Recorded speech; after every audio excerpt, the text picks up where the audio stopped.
Hello guys, welcome back to my channel. Jadi di video kali ini kita akan membahas tentang seleksi CPNS lagi ya.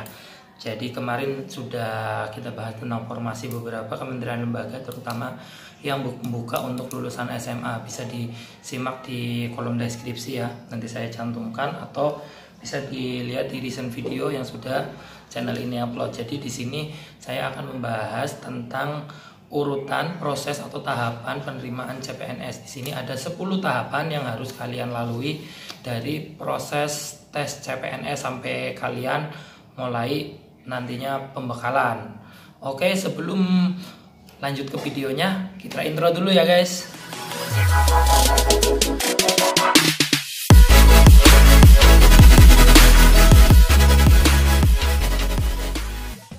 Kita lanjut lagi. Jadi untuk tahap yang pertama itu kita harus mendaftar akun di SSCN BKN, atau kalau sekarang mungkin nanti kalau sistemnya dirubah bisa SSCASN BKN.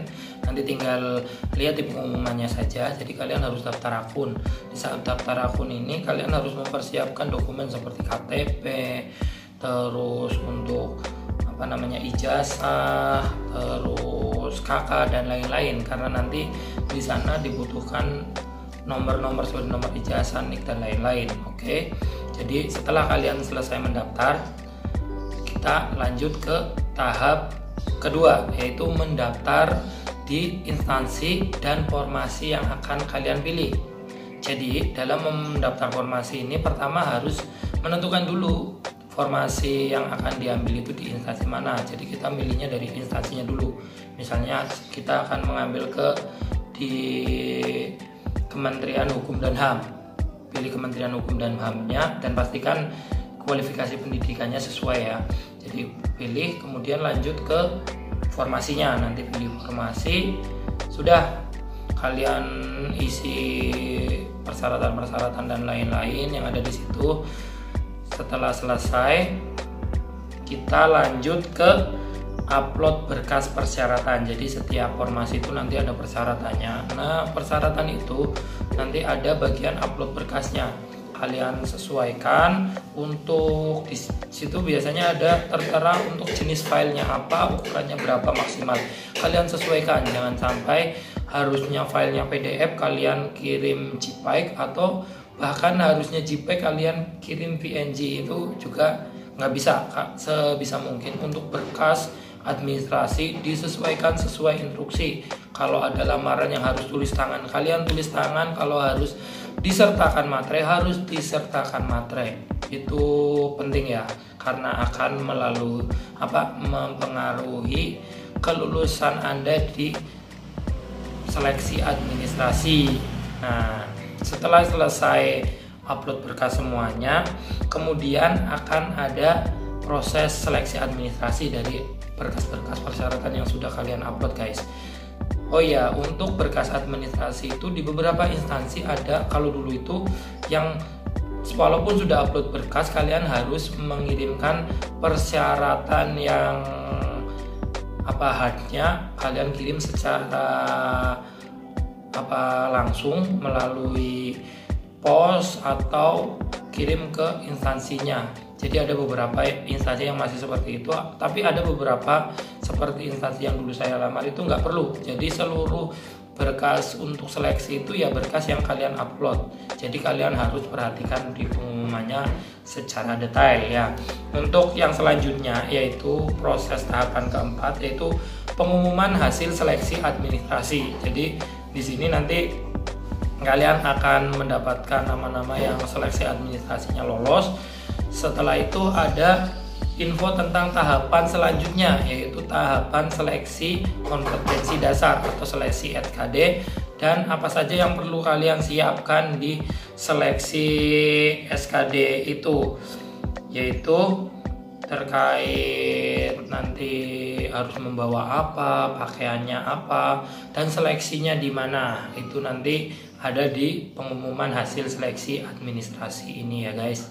Oke, lanjut lagi. Jadi setelah seleksi administrasi tadi, kita menginjak ke tahapan yang kelima, yaitu seleksi kompetensi dasar atau SKD. Sudah tahu ya pasti, SKD itu yaitu dengan sistem CAT atau Computer Assisted Test. Jadi seluruh tesnya itu komputer. Jadi insya Allah untuk kecurangan dan lain-lain di sini insya Allah tidak ada. Jadi teman-teman harus mempersiapkan diri, berlatih untuk tips SKD ini. Kalian harus sering-sering berlatih soalnya dan sering-sering berlatih menggunakan simulasi aplikasinya.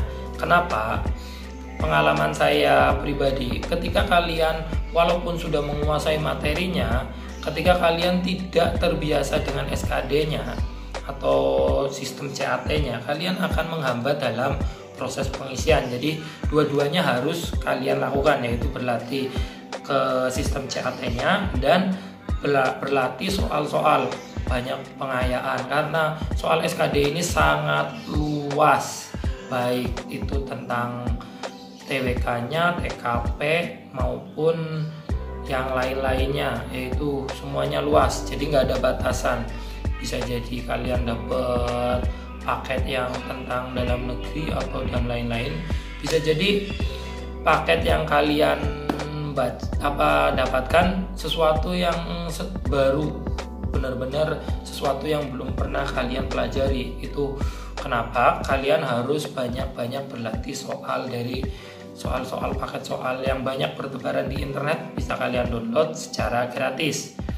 Dalam tes SKD ini sistem CAT, jadi di sini ada sistem passing grade. Jadi masing-masing jenis tes itu ada passing grade-nya masing-masing. Jadi kalian harus lolos di semua jenisnya. Jadi TKP harus lolos, TKD-nya harus lolos, TWK-nya juga harus lolos semua. Jadi jangan sampai kalian tinggi di TKD tapi TKP-nya jeblok, kurang dari passing grade.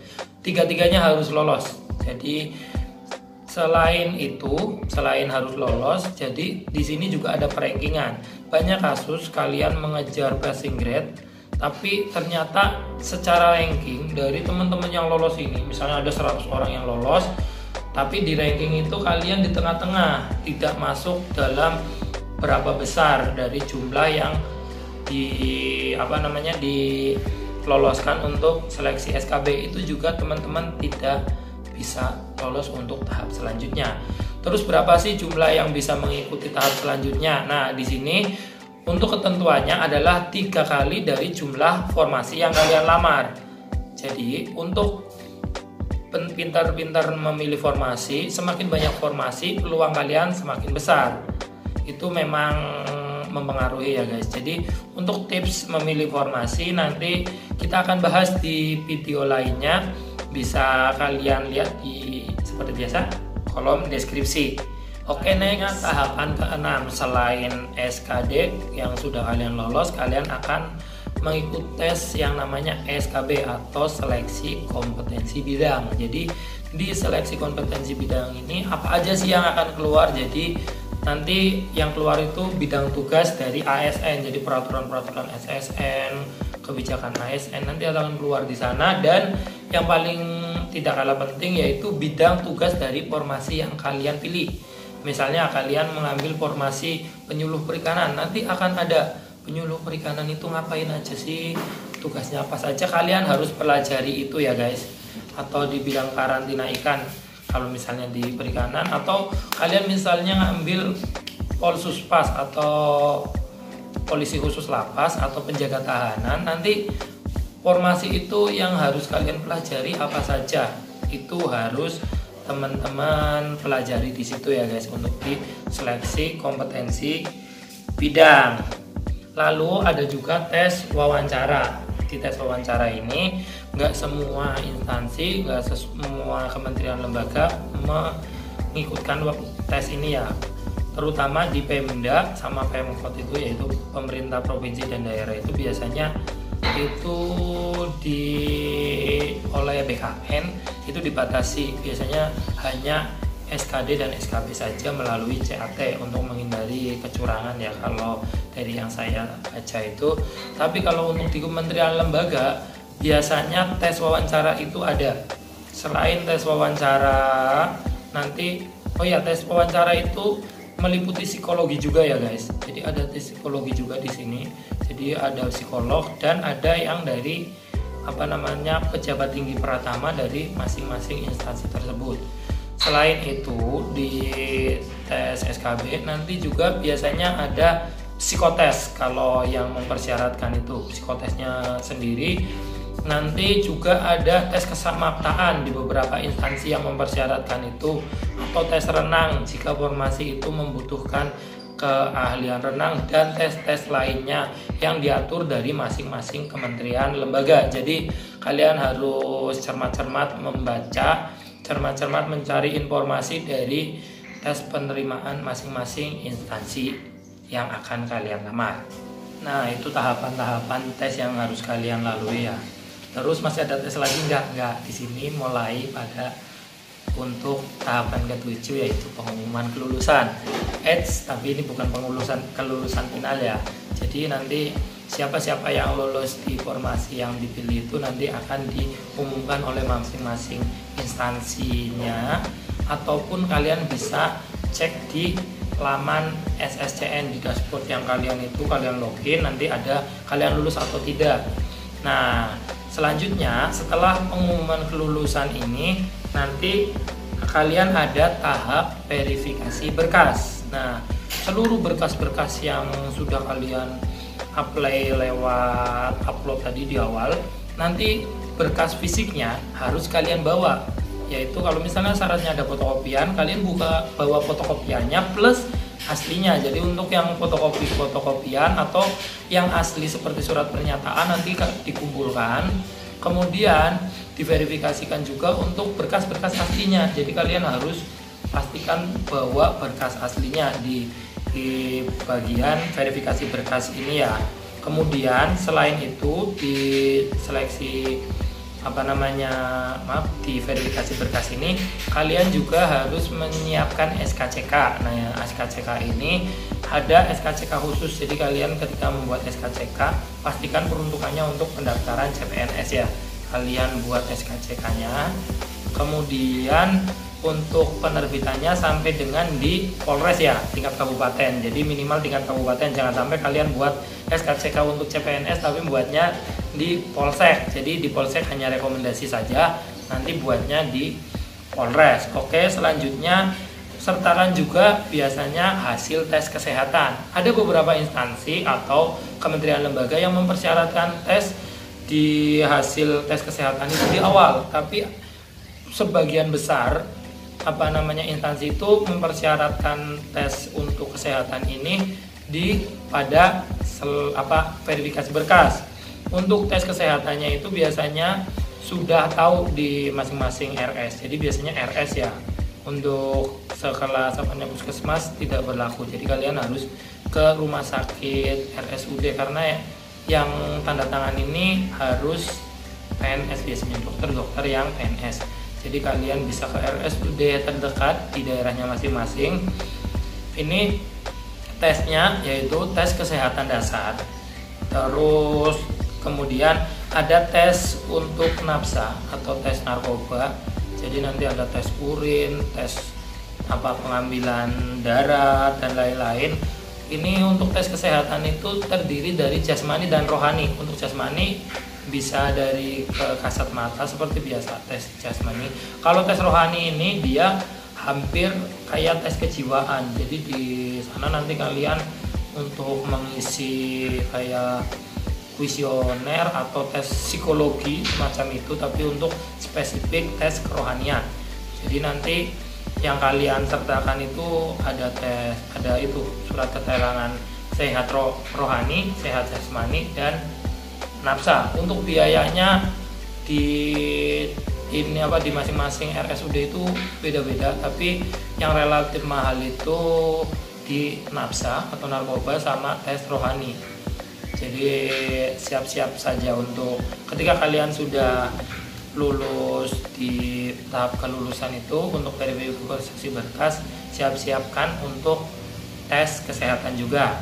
Oke, tahap yang ke-9 yaitu pengumuman final. Jadi pengumuman final ini beda dengan pengumuman yang sebelumnya. Jadi kalian sudah final bahwa kalian sudah menjadi CPNS di instansi yang bersangkutan. Di sini melewatin verifikasi berkas itu berkasnya sudah komplit untuk pengajuan NIP ya. Di sini nanti kalian sudah dapat NIP PNS, yaitu CPNS dengan status CPNS ya.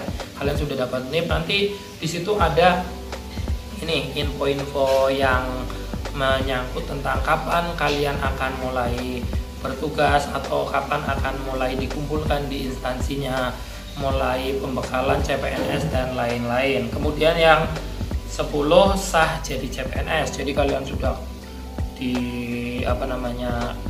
dikumpulkan, nanti ada untuk penyematan status CPNS.